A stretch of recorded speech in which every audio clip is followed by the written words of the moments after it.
Our professional development network, PDP, Professional Development Program, I should say, is something that was created to give you an opportunity to kind of get a head start.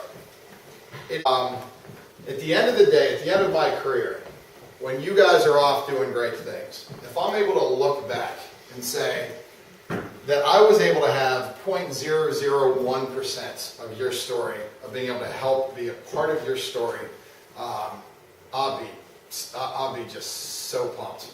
I'll be so pumped.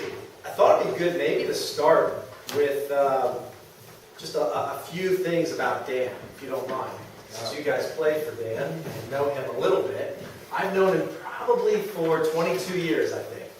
He was instrumental in my recruiting process.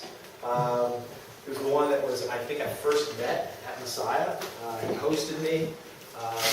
As he mentioned, we've been in each other's weddings, our wives are friends. Did captain the soccer team at Messiah. And I thought maybe I'd share a few pictures.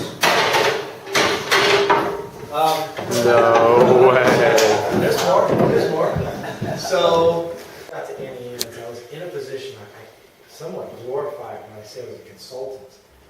But Annie Ann's was fast food. I mean, it's pretzels, right? I mean, it's not glamorous work. The work behind the counter, roll pretzels, squeeze lemonade, serve customers. And yet, in order for me to kind of learn that job, I had to get good at that. You know, I was like, college educated. I've traveled the world. I want to get involved in an international program. And yet, I really had to do the work. I had to put in the work to like work in stores and learn how to close the stores. I had to clean grease traps. I had to, you know, I was like, I made it a purpose to be like, of all the store support reps, I wanted to roll the best pretzels. It sounds silly. But for Annie Ann's, that was like a kind of a badge of honor. Like that some white-collar, college-educated guy could like roll a great pretzel. So I spent time learning how to roll pretzels. And so, you know, for that organization, there was value placed to go to college. And education just mattered to us. So it was quite important. I actually went to St. Joseph's University in Philadelphia. I'm from Syracuse, so going to school in a big city was a great thing for me. Wanted to kind of get out of the leaders.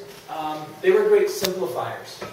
Remember Justin's forum before spoke about solutions? That's what these guys did. They tackled the problem. You know, they offered solutions on it.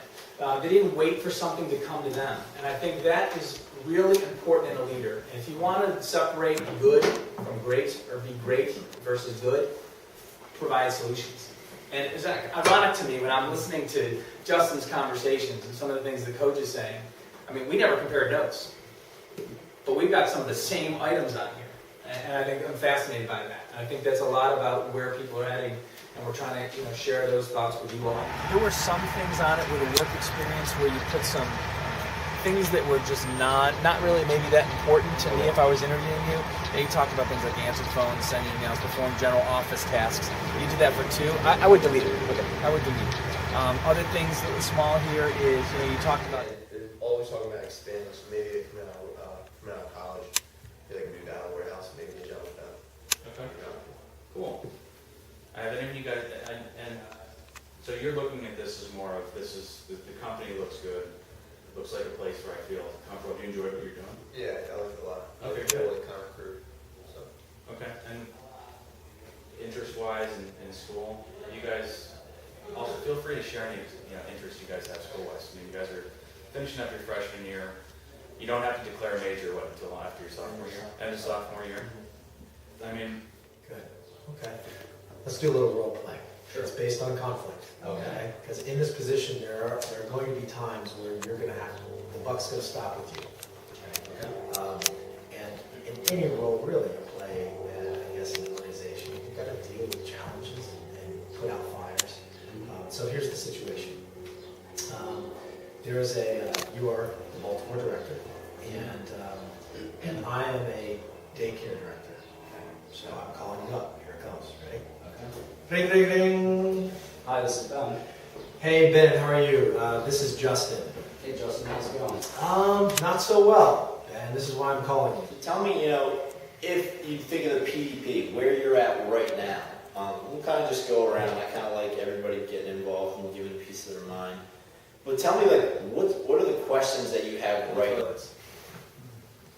In high school, I did clean toilets. I had a summer job.